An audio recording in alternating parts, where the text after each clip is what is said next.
Yeah. Are we? Looks like we are. Quick fingers over here, guys. Oh, yep. You saved mean, I I'm watching guess. right now. Damn, that was close. What the hell just happened? Chat, are we still live? I'm watching you right now. We are live. Okay. I'll I refresh did it. just get a new notification for it. Let's see.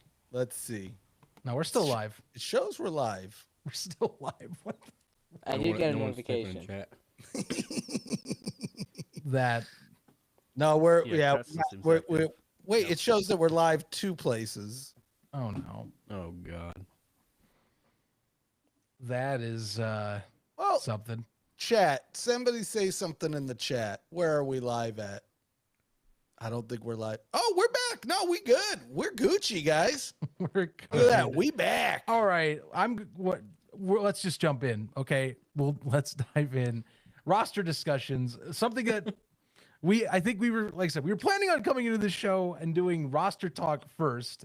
Is the big deal. That was like the thing, is that rosters finally got cut down to 50 man or below 50 man if they had certain plans for signings beyond cut day. I'm gonna let Nick lean into this. Some quick thoughts for you. There were big names, obviously, we talked about that got cuts, but I mean, a few of them that the ref and I didn't mention during the UFL podcast. I think you and I can agree on. Yeah, I mean, like, obviously it's a big day when it comes to these, roster, it kind of takes final form. And it's also interesting personally because, I have all these thoughts on like, oh, this guy's going to be your starter, blah, blah, blah, blah, blah. And then I watch it all get thrown out the window as they cut a bunch of guys who I thought were going to be starters but weren't. I think, like, if you're going to start off just like wide scale, I think some teams I feel better about after cut down and other teams I feel worse about. The one team that I think benefited the most from cut down, obviously, you're losing guys. That's like, not a good thing. But like, as far as like, okay, the guys that were cut, I felt like were the right ones to cut. And the 50-man roster looked a lot more solid than the 64 is Houston.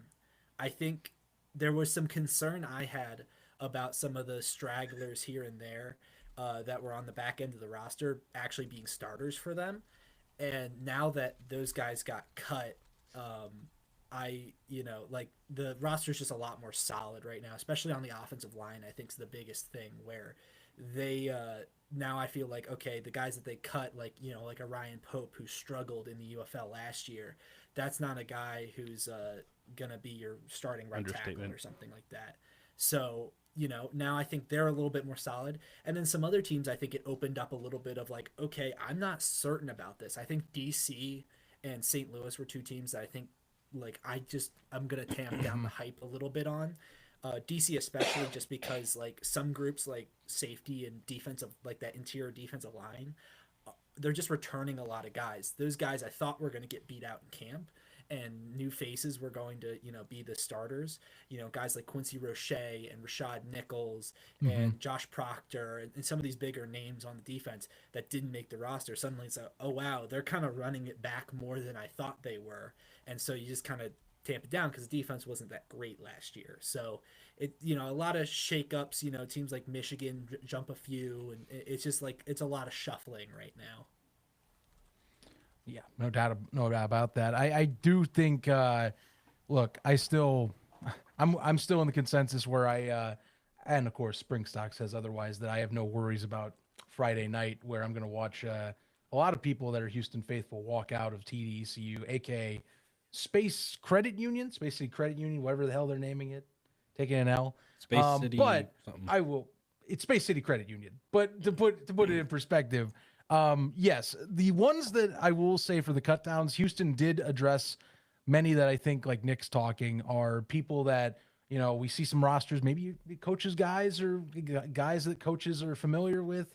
And, they made some hard decisions. The offensive line one, definitely, Pope is one thing. Obviously me and Jake know very much about Ryan Pope last year to even add on to that. I really like Sean Brown, but I understand if there are other options that, if you got to go, you got to go. So but that one shocked me a little bit too. I don't know how Sean Brown gets cut over TJ Bradley. Like, what? I don't know. It's a question. But that's why I said I like Sean Brown. So that's one thing. But I will TJ say, Pledger was more of a familiarity one to me. That was another one that stuck out, but I think they're looking for some new juice there. Anyway, back to the line discussion. Yeah, I'll say, and we'll talk about that too. But when it comes to Sean Brown, it didn't shock me at all. Mostly because like right now, Houston has two pretty good centers, in Avery Jones and obviously Jack Kramer, who's returning. So I don't really view like it was kind of like a tough room to crack anyway. Tackle was a little bit lighter, and like Sean Brown can't go out and play tackle right now. He's a center. And so it's a little bit like, obviously it's offensive line, but I think that's part of why, someone like TJ Bradley made it. But he's really interesting because he was only signed like 2 or 3 days before cutdown. So how someone like that made it is really interesting to me. And I wonder if he's more of like an upside guy that's like, okay, he'll be inactive, but we like some of the traits. So he'll, they've got obviously Tom Cable, who's like, offensive line guru as their offensive line coach. Maybe he's someone that was identified as like, hey, he has some traits that we really like. Maybe he's a developmental guy for next year or something like that. That's the only real rationale I have there. And as for Pledger, I think he was someone who is a little bit overhyped in our circles because he'd been around a couple of years. But if you look back at the stats and look back at, PFF grades or even look back at the tape, he just wasn't like anything super dynamic for them.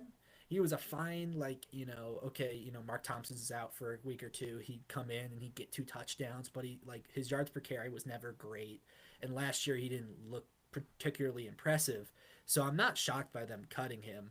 Obviously someone like Zaquandre Wright making it after he's been cut by multiple teams is interesting. But I think at least with White, you have a little bit more upside because he's got some speed to his game. I also think White has the same kind of issues, some vision issues, which is why he's not, wasn't able to stick at the next level. But, I think they're going to go full speed on Kirk Merritt being their guy, and then we'll see a sprinkle of the other 2 guys. So, I'm not – that one, it was interesting. I had him, as the RB1 going into it, but I don't – it's one of those that I'm just like, oh, okay, the second it happens, I see the vision there. I don't think he was someone who was, so good that it's like, what are you doing? You made a mistake right here. I think it's a really positive sign for Houston that they would let someone like that go, because in times past we've seen CJ Johnson kind of be a little bit too loyalistic to some of his guys that just really were kind of mediocre, if we're being completely honest. So, Thorne, I'm completely with you on that one. I'm happy they moved on from Pledger. I think Merritt will really step up, and I do think Lingard will surprise us. I think he's got enough in his background to, especially, he can also come out of the backfield and do some things. I'm excited about some of the things Houston has going, and I also and look, I hate to see guys cut, but I think Houston made some of the right decisions because, in my opinion, they brought in some guys that were kind of washed, some holdovers from the Brahmas in 2023 with Will Lewis, and I don't want to say these guys can't play, but with the talent levels going up each and every year, if these are guys that haven't played since 2023 and they were on a team that wasn't that great in 2023, why are we bringing them into the UFL in 2025 when we have only 8 teams and a lot more talent? So I think the Roughnecks ultimately made some of the right decisions here. Again, it could go either way on a couple of them, but I'm not too upset with seeing some of the older guys get let go. Cycles new talent too. That's how I look at it, of course. One thing for me, this is a personal note I want to bring up, but I wept a slight tear for my indoor arena players that were let go on this, because there were several IFL hopefuls that I thought were going to make it, or AFL/AF1 hopefuls, like a Marquise Lawson Greenwood. That one hurt me to see that one go. But I look at these rosters. Some of them are, of course, they're at very competitive positions on the teams that they were on anyway. So it was going to be tough. Like, for example, if we're going to lean into per se Michigan, a lot of hype was around Fazoni McClurg. But I mean, again, that position is so damn competitive already. He went back to the IFL and is already killing it out there after week 1. But it just shows you the talent level as well. Reverius Rivers was another one. I really was hoping he was going to stick too. But again, it's tight. Getting that next level and getting the camps one step, it's great. But it's cutthroat to get to that, to be like a Ricky Persons and stick and then excel and get on and move forward. So that was only my thing. A late addition too. Yeah. Like, he didn't have a whole lot of time to I get know. into the I system. I So- still bring it up. I weep a tear for those guys because for sure. they finally get what seems like is their crack at a true next level, top level guy, like getting that potential to be looked at NFL scale, and have to get back. But the IFL does have CFL success, so I will say that they at least have eyeballs because the CFL game translates Cordell well Jackson. to that league. Yes, so that is the did one have- positive. Cordell Jackson, baby. The Mm-hmm. two-time. Oh, Oh, wow. I've heard his name in forever. I think it's important to shout out, though, there were some IFL guys who made it. I think the one that sticks out in my mind is Johari Branch, center for the DC Defenders. That one was really surprising because I think DC did a really good job at attacking the offensive line this year and getting a lot of new faces. And now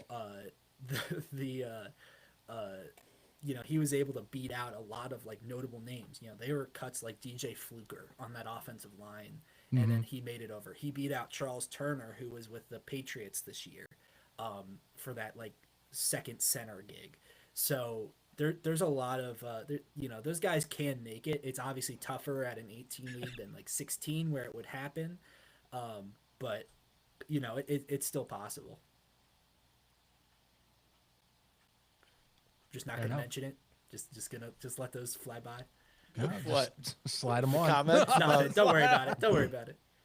Just go on down. Oh, good stuff. Good stuff. I do want to. I'm actually curious to get your thoughts on this. Again, we saw a few roster moves that were made mainly and had some clarifications. So, like, I think, or were ones that were coming due to kind of changes with cuts. So, like, first things up is Dawood Davis having clarification, because I think a lot of people were like, "Wait, what happened?" And then we're learning that Davis has had some health issues to worry about, but they do want to bring him back at least. Yeah, I mean, kind of the weird one there because he re-signed and then he's on the roster and then he's not on the roster, so it's like, what the heck? But again, that's more just the league itself being kind of unclear with things, and I really hope that I hate to complain about it, but there are definitely communication issues as we've seen throughout the years. Wouldn't be the first time though. Let's be honest. Like stuff like this, if we can just start getting it right a little bit more often, I think it'll be really helpful for the league and the brand to make it look a little bit more professional. Like, I mean, obviously they talk a big talk about running things perfectly professionally, but then we have stuff like this happen really often where there's typos and there's mistakes and there's guys not added to rosters that should be and guys on the rosters that shouldn't be on the rosters. Just hopefully things like that will kind of work themselves out here throughout season 2. But on another note, yeah, look, Dawood wasn't with the team in camp because he still isn't medically cleared to play after that injury he had with the Carolina Panthers in camp. So we'll see when he returns. There's no word on if or when he will be back, but I would assume he should be, from what I've heard, he should be back at some point this season, and obviously whenever that is, they'll welcome him with open arms. I think he'll really help this wide receiver group out because I like what Memphis has with Dawood. Without him, I'm a little questionable to see who's going to step up, because obviously you have Jonathan Adams and he's phenomenal. You got some of the speedy guys like Eli Stove and Isaiah Henney who they'll be solid in the slot. I like the bigger bodies and like D. Anderson, Isaiah Washington. I think those guys have a lot of potential. But there isn't anyone really on this roster outside of Jonathan Adams that's proven to be a really solid wideout in this scene. Not to mention, Memphis did let go of a few bigger names that came to the team, and Joseph Skades and Kyle Sheets. At wideout Sam Pinkney they let go, so we'll see who they turn to. I think what helps is that they have some tight ends that can also receive now. Like Chris Pierce is a guy that kind of has dueled as a wide receiver / tight end throughout his career, so he'll help out in the receiving game a lot. But first and foremost, Memphis needs to figure out what the heck they're doing in offensive coordinator, because if they don't figure that out, it's not going to matter who's on the team. Yeah, no kidding about that. But yeah, I mean, I think that was very interesting revelation in particular. But yes, the comms issues, we've talked about this. I mean, James, you brought it up so much on it, but like we've talked so much that it still feels like even post-merger, there's still things just being cleaned up that you're like, shouldn't we have that cleaned up by now into year 2?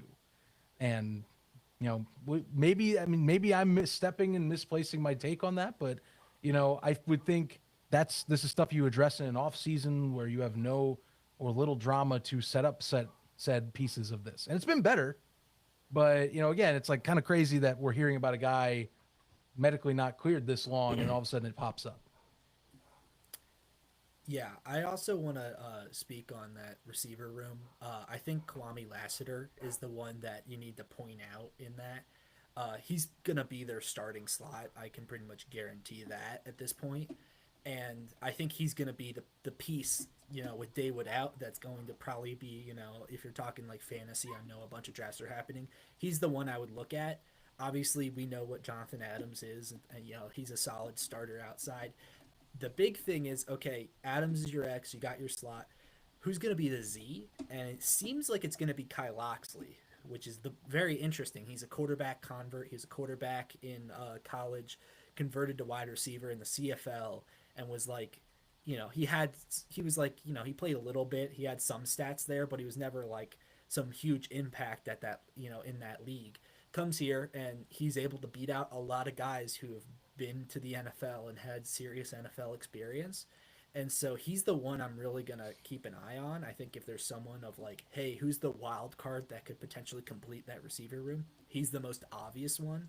Obviously, you've mentioned Isaiah Washington, D. Anderson. Those are the other guys that, can actually play outside and like potentially be that role if Loxley doesn't succeed there. But the be all end all is that's Daywood's spot. That's where he should be. And, long term, he's, who you want there.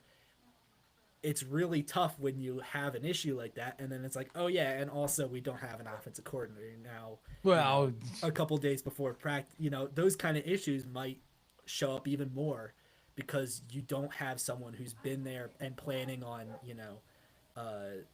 utilizing these guys in a certain way, and then they're suddenly that guy's not there and you have to pick up the pieces. Right, add a little mounting pressure to the whole thing. But yeah, it makes it a little awkward. You're absolutely right. Where I think you're almost like, it's almost like, well, we do have this, but like, we really don't. We can't fully say, but we still think you should compete. Definitely go out and try and prove your worth. But like, we really like this guy. We just know he needs to get healthy. It's a bit of a balance there. It's kind of, I think it's an awkward spot for a player coach to be at when you're talking those, like, what do I need to get on the roster, or like how thin it is with the receiver to kind of like make the cut. But, if you like a guy, you like a guy. We see this all the time. And he clearly has the talent to where you're like, man, when he's healthy, we really could use a guy like that.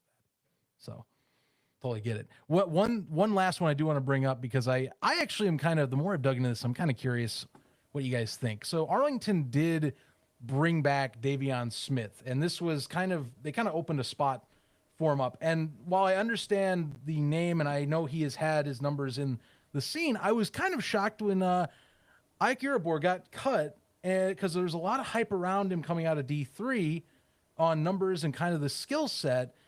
But they're bringing back Davion Smith, who I feel, to me, is kind of on the back end of his career as a running back right now.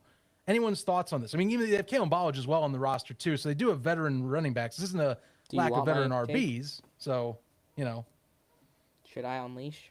I mean, I want to hear it, because I was fascinated by the signing only because of seeing who was cut to get the signing in. That's what shocked me. Jake's a Wolverine homer. Of course he's going to like this signing. Of course. Oh, yes. Davion. Love Davion. It just, to me, it's a little foolish that Davion can sit out the entire training camp and not put in any work to prove that he still can be the number one guy for them. And then all of a sudden, they're like, all right, we're going to cut Ivor and you can come on back. Like, that to me is just kind of ridiculous. Someone like Ike really gets a short end of the stick where he, again, small school guy, needs an opportunity. This is supposed to be the league of opportunity. You let him into training camp. He's performing really well, and he's definitely a guy that was talked about. And then you cut him and bring back Smith. And look, Davion, he's had success in this scene. I don't want to short him on what he's been able to accomplish, but I feel like the last couple of years it's been, especially last year, it's evident that he's just not the same back that he was, especially with the increased talent. He's not the guy, like, he has a role, for sure. I just don't like him as RB1. I feel like Arlington, especially with their style of offense, they need someone that's a little bit more electric. I wanted to see Day Hunter get more reps this year. That's a guy that can really bring a new dynamic to the team. And I guess, for Arlington, they do like having a bigger guy like Davion, who, one, he's a bruising back. He goes downhill. Two, he can block, so that is helpful. Like, especially in the pass game where you've got someone like Luis Perez, who's not the most mobile guy around. It does help to have a back that can block. But in my opinion, it also really helps to have a back that can get out of the backfield, dump the ball off to him, and he can slip through tackles and pick up 5, 6, 7 yards really whenever you need him to. So for Davion to come back and Kalen Balaj to be on the roster, those are two very similar backs. I don't know how the reps are going to look like between those two. And if it's Davion and Kalen who get the majority of the reps and we don't see Day, I'm going to be really, really disappointed. Yeah, it's just kind of one of those moves that's like, okay, this is why you can't fully buy in on Arlington ever. You know, they're a little too loyal to a fault, and it's not just running back. Obviously, running back's the big, point, because it's like, oh, they signed a guy who wasn't there in camp that's going to be their starter day one, despite, not, not winning that job. I think safety is so much worse though than running back. Running back, at least you have Daywood that you're like, you feel good about, and he, you can at least go, okay, well, maybe Daywood plays well enough that he kind of pushes Smith and Balaj to the side a little bit by the end of the year.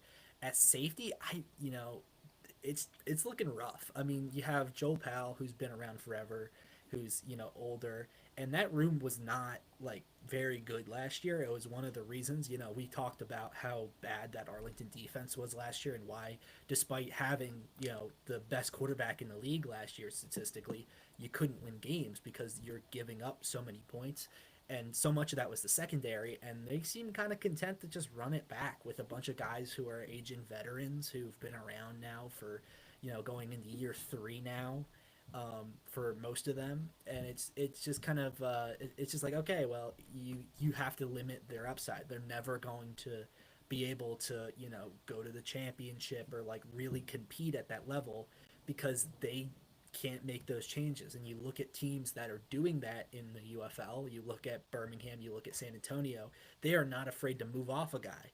They will move off of anyone if they don't think they're one of the best, however many on a roster, right? And Arlington's loyal to a fault, and some other teams do it to an extent too, but like I think Arlington especially like really stands out. Like, wow, someone like Jamar Summers, who was not super productive for them last year, he's back. Shout out Nosebuzz. and it's like, okay, like in a vacuum, some of these guys are good players, but it's like, you look around and you're like, wow, you got Will Clark. He's like, what, 33, 34? You've got, Lambert on the defensive line. He's been around now. He was in the XFL 2.0. There's so many guys who have been around forever, been in the AAF, and it's like, okay, well, that was 6 years ago. So we'll see what they got. I just feel like there's, the returns are not going to happen there because of that. And it's funny because Stoops was just talking about how he felt the secondary was one of their weak spots last year and how they really improved it this offseason. But then we look at who they have, and it's like, well, I mean, you brought in a couple of guys like Chris Claybrook should be decent.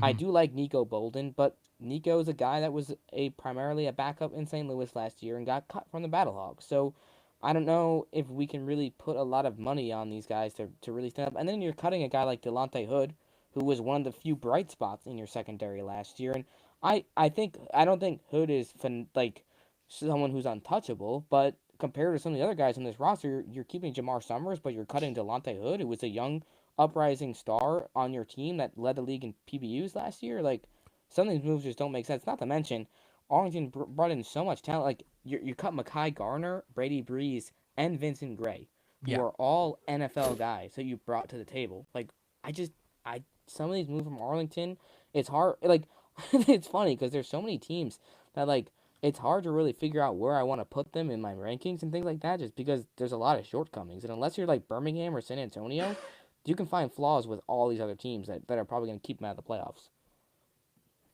Man, I was about to throw it to Ducky for one more point before we do our power rankings, but there he goes. My light fell over because Appa was messing with it. I was gonna say, like, when I turned away for like a second, and I went, where did this man disappear to?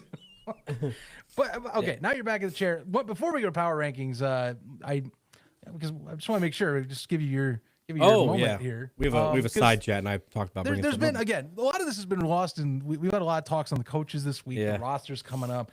There's other. I mean, again, like we've seen some league stuff from camp, but I know many of you in here watched the Destroying series that is kind of covering camp from a different light, and I believe this is what this is talking about. Am I correct? Yeah. You guys were talking about like dumb cuts. I I don't want to say it was a dumb cut because, like, obviously we saw the footage of him having a couple bad snaps, but you can't tell me everybody doesn't have a bad snap whenever you're a long snapper. But I just thought it was kind of ridiculous how they put him on blast like that. Like, players aren't signing up to be part of Destroying's little documentary thing.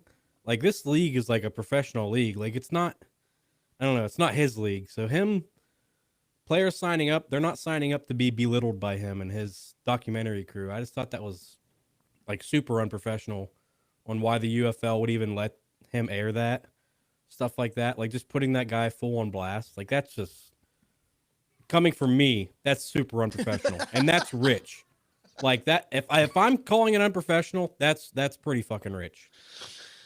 Like, I don't know. It was just ridiculous. Like, honestly, if I'm him, I'm lawyering up. That's crazy. That's like defamation to like the extreme right there. I don't. In other news, Chris Mason wants the Panthers to sign AJ. This guy. This guy. Jake, you got any comments on that? Oh my God, no. No. I'm good. I think it's a good idea. My None only of that. complaint is Mike, pick a QB. That's all I want. Yeah. So just pick one, my guy. I Or think we make need it to one start a week prayer and the circle right that one. it's Bryce Perkins. Yeah. I mean, As that's long what as I'm the right telling. one. Pick one. I've had people ask me about that for fantasy. I'm like, I think it's Bryce, but like again, it's because they're doing split. You never know.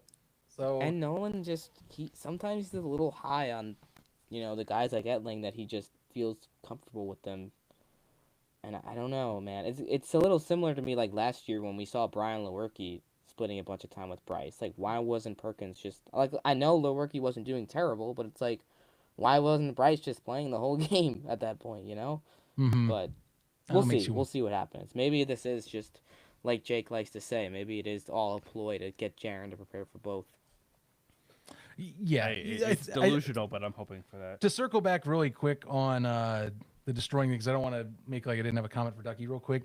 I think it was telling when you had an NFL long snapper, Liam McCullough, comment on this as well, that was kind of basically saying, this ain't it. Dalton deserves better. Highlights a struggling teammate for clicks is bad, but another member of your own unit and showing clips of his teammates shit, talking him and then putting him down. So that it's not just one person. Like, I thought that was interesting coming from an actual professional in the scene too.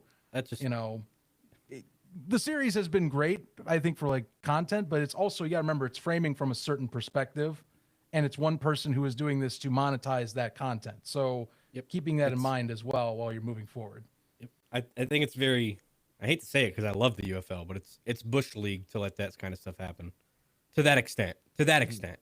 It's one thing to let the players document themselves, stuff like that. But to make stuff happen, to create content, get out of here.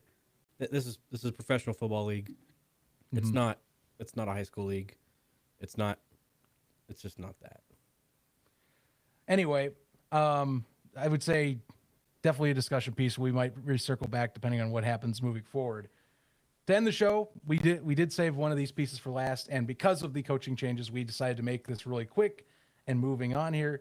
I need a power ranking graphic, Mr. Producer. Do I We need to have one? discuss this real quick? I hope you do. Do we have one? It's in the staff chat. Yeah, at the very least, I put it in the staff chat. I see. The dark Hold ref had you thrown for a loop there. Yeah, hold on 1 second here. Let me just do this. How do I?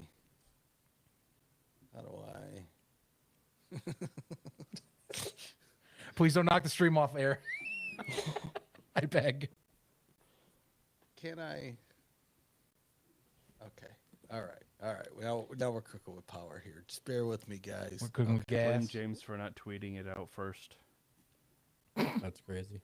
Rough doesn't What did I struggle not this do? hard if it's a tweet. Wait a minute. There it is. All right. Good enough. Wow. So yeah, lining up. Wait, hold on. I didn't even look at this. How the hell is You Houston haven't- still you at the ha- bottom? You haven't looked at this? No, not until this exact moment. Well, as you might all see on screen right here, current power rankings leading into kickoff week. Birmingham still sticks at the top spot. Michigan goes at 2. Brahmas at 3. Battlehawks 4. DC 5. Memphis 6. Arlington 7. Houston 8. to kind of round things off. And yeah, So kind of, do we have the differences from the last one? Who moved? Michigan moved up above the Brahmas, and Battlehawks, our Swords of Wings, jumped to defenders. Everything else seems to be the same. Oh no, Memphis went up. The bottom they? five No. is like almost impossible to rank because all 5 of those teams have like major flaws right now. Well, Not the Showboats. Not well, the he Roughnecks. says. well, he says. We did just praise you some. Take it with you home. Battlehawks probably have Manny Wilkins as their starting quarterback, and even if it is Max Duggan, he hasn't had the best camp, so I'm not too sure what to think of the Battlehawks. DC just lost their head coach. Memphis just lost their head coach and their offensive coordinator. Arlington has Bob Stoops making decisions based on who he wants to be loyal to instead of who actually has talent. And Houston is Houston. So, yeah, well, exactly. Houston is Houston. I don't know why the hell they're so damn low. They should be number 1. Get the UFL Daily quote up. Did you see what they tweeted out today about the Memphis thing? that was classic. That was I pretty laughed funny at as That was one. good. we- Obviously, I good. didn't comment on it because like I'm a Memphis fan, but I thought it was pretty funny. He can't change it. He's not wrong. Hold So on, goes let me pull bylaws. this one up real quick. Oh man, Yeah, Ref's gonna pull it up. He's gonna be logged into the account, out I himself. do find it fascinating. I'm not gonna lie here. The one that threw me for a loop was I didn't think 2 and 3 would swap during training camp. Yeah, that one's curious. I'm a little shocked by that, too. I think Brahmas are still clear, too. Yeah, well, you got to think. Jake is the one putting these together, so Oh! Yes, Bit of a I dig am there. juicing it a little bit. The juice is Ref's loose. gonna accidentally end the stream So- again. I already know it. Oh, there it is. Can you hear it? Oh, no. No, there's Not no through audio. right now. Why does that not work? Well, I'll fix that one day. You should Reenact check it for out us. UFL Daily, by the way. That's a pretty fun account. It is a parody account for everybody that is parody. Yes, just so you word to the know. wise. Why, Yeah, why we're- did you we're- put that disclaimer out there, Ducky? Yeah, we so the league doesn't watch the freaking stream and think we're promoting fake stuff. Okay, that's a fair point. I said fun. I didn't say it was accurate. Yeah, it's But funny. I will It's say, funny. UFL Daily is the fastest growing UFL news outlet, parody or not. I mean, they Yep, are just racking up is. the fucking. Ooh, I got it. I Oh, got it. dude, I already said shit on here earlier. Like you, Ducky Blame it dropped on the F-bomb. Shiner. We didn't block it James, out. let's get the one out of you. censors We already haven't- failed I don't us think we- earlier. We're not monetizing this. Yeah, this is part 2 of the stream. Everybody dipped off on the first Yeah, one. It's this over is now. the after hours ATU. Oh man. Power yeah. rankings. Any other thoughts on power rankings before we head on down? Battlehawks mean, are too high. There's a lot we could get into. I think the problem is there's so many what surprises me a little bit is that, I felt like we would have a little bit more of an understanding of some of these teams heading into the season, but once again we don't. I don't know what to expect from St. Louis or DC or Arlington. Well, I know what to expect from Arlington, and I think we're just going to be kind of mid again. Houston, I'm not sure what to expect because I don't think they'll be as bad as last year, but I also think they'll just kind of be in that mid category with Arlington. Memphis and DC, I feel like could be train wrecks because of the whole coaching thing last second. I mean, that could derail their seasons early on, and even if they right the ship midway through the season, it's going to be too late. Those divisions are too competitive. Like if Memphis has an 0-3 start, you're not catching up to Birmingham and Michigan. Like it's just not going to happen. Same goes for DC. Like you're not going to catch San Antonio, and if St. Louis does well with their quarterback, then you're not going to catch up to them either. So, there's just way too many questions, and I'm just excited for week 1 so we can hopefully get some answers. Yeah, I think Memphis is still a sleeper team. I think it's controlled chaos basically. The other teams aren't going to expect it. They're going to be like, they don't have a head coach. They don't know what they're doing. They're going to underlook them, and then you're going to see Boogie Roberts with a strip sack running up, down the sideline, and he's not going to hand the ball off forwards. Yeah, that was Olive Psychopoulou. I know. That's why be, Boogie's not going to do it. Yeah, I think for me, like, and it's such a tough situation, but if you're going off of like power rankings, like Memphis that's really tough. They don't have an offensive coordinator right now. You I know, don't like either. how this guy outta here. how can you rate them above teams that have had their coaching staff the whole off season, and I think talent wise are similar.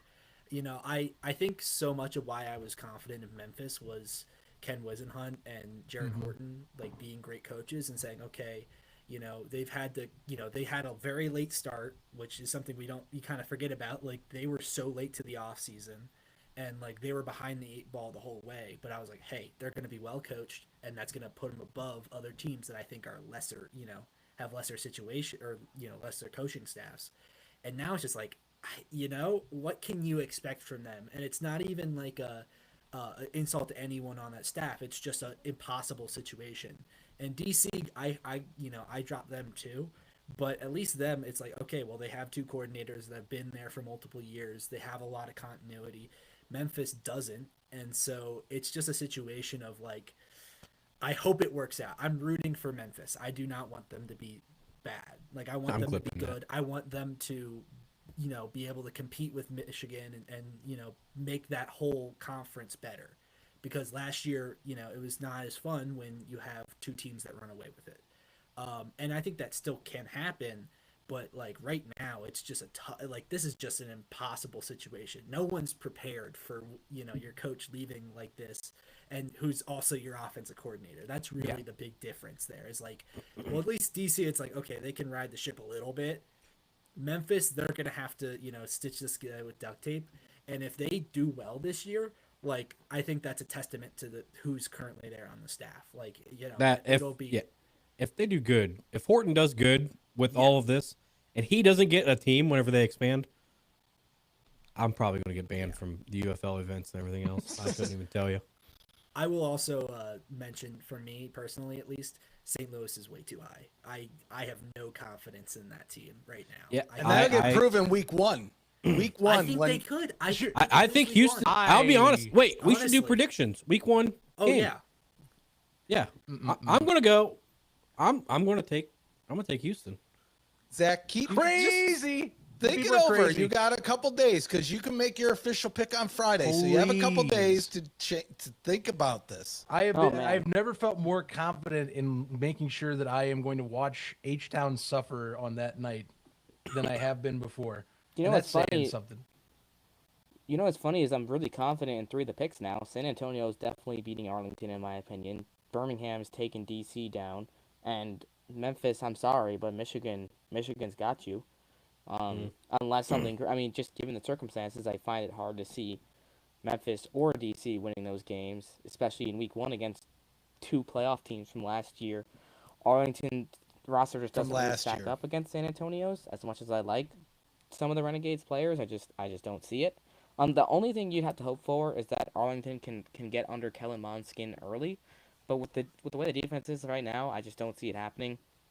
Crazy enough, Houston and St. Louis is the one that's closest for me, and I never thought I'd say that. Like, I genuinely thought for a while there that with that being the opening game, it would be like the AAF opening game where the Apollos just wipe the floor against the Atlanta Legends, but I think that's how I think it's gonna be. I still think St. Louis wins it because I have a lot more faith in the coaching staff with the Battlehawks than I do Houston, but I think it'll be close. I think if Anthony Brown starts, Houston can win that game. I think if it's Nolan Henderson, you don't have enough. I think DC beats Birmingham. I'm glad you said that because I was like, oh, do I go there? Like, legitimately, I think they beat Birmingham. So you think Jordan Ta'amu beats Birmingham? Okay. Here either one of those guys? Rationale with this. First off, DC Birmingham last year was a very close game, even with DC not being a very good team. It took like a last second field goal that I think was a very long field goal if I remember correctly. But either way, it came down to the last second, and so I think DC has shown like they can compete. I think they're better than they were last year on the roster. I don't think Barlow had as big of an effect on like the schematics, right? I think it's going to be a pretty similarly coached team. Some of the decisions might be an issue. Like there might be some like, hey, this guy's never been a head coach before, some situational issues that might arise. But also, this is the real thing that was like, I'm not going to pick them to win, but I think it's going to be closer than the spread. Birmingham has never played in a road atmosphere that has been like this significant. Exactly. They That's have my ne- home opener. Yeah. Oh, cry I me differ. a river. Home Oh, opener please. on So- a night game, right? Isn't it a night game? Cry me a river. No, it's a 3:00. Oh, okay. Home That's opener Memphis. though. Ant Smith is back, right? They played in San Antonio, Nick. That's Cry me for a river. DC. Okay, like I think like the atmosphere at DC is different. Personally, I think it's them It and St. is. Louis. Those are the It clear is. like But like people don't give San Antonio enough credit for it being as loud as it is with only like 10,000 people at those games. Yeah, but how With it often do you being a get hit dome, with a like- lemon and in and San you know Antonio? what the No, you get hit with a maraca or whatever it is. Right. they lost that game though. That's the other thing of that is like even if you agree with All that, right. they did lose that game. So That is it's a fair going to be point. interesting. But I think DC is a unique atmosphere that they haven't experienced yet. I still wouldn't pick them because of all the issues, and I think Birmingham's a better team. But I Better like what team Ducky's is thinking. an understatement. I There's would only- say that but is that's an actually my understatement. second most confident pick of the week is Birmingham beating DC. I'm being honest with you. There's only First is there's only Houston one losing team. to St. Louis. So There's That- only that's one how team I- that's ever beat them. That like post clinch, playoff clinch. Like there's teams that have beaten the Stallions, but they've already clinched the playoffs, so take that with a grain of salt. But there's only one team to beat them ever pre-playoff clinch, and that was the Breakers. Yeah. correct. So it's a feat to take them on pre-playoff clinch. So That would be a great story, though. If they're able to, with an interim coach, even compete, like that would be pretty impressive. But yeah, that's kind of the one. Like I was like, I don't know how strongly I feel about this, but I was thinking that for sure. I think it's gonna be closer than people expect, for sure. Find you're out muted. soon. All right, the folks. one final point I have about DC is that I like what they've done in the offseason. It's just, are you going to get actual production out of Abram Smith a year off from injury with it being an ACL tear? And on the flip side, how much is this Reggie Barlow move going to affect the team? Like, I don't know. I'm still not super confident in Jordan Tiamu getting back to the level we saw him play at in 2023, especially with the way I hate to say this, but Tamu in that season is playing against some defenses that were really bad. Like playing against the Vipers twice and playing against some other teams. Like he's going to be going up against a lot more legit talent this year. I don't know. He needs some serious help in order for DC to win a game like that. I think the biggest thing that you can tell pretty quickly if DC has a fighting chance is how the offensive line holds up. Teamu it's so important for him that he has a clean pocket. That's the difference between when you go like, hey, why was he like basically the MVP in the XFL that year, and why did he struggle so much this year? Why did he struggle so much in Tampa? Why did he look good in St. Louis in 2020? The difference is clear. He had clean pockets. He cannot deal with pressure. He doesn't handle it very well. I mean, no quarterback at this level really handles it well, but he really doesn't handle it well. Well, That's that and he where didn't all have to play the hero. turnovers, that too. But I think so much of it is more just like, hey, if the offensive line holds up, he's a good point guard kind of quarterback who can get it to good weapons. And, James mentioned Abram Smith. I think don't sleep on Deion Jackson. I think he's, someone who's been a little under the radar because people really like Abram Smith. But, I think Deion Jackson is as good of a player as Abram Smith, especially coming off the injury. I think they're going to split reps even if Abram Smith's 100%, honestly, in my opinion. Deion Jackson has been a good running back in regular season NFL games.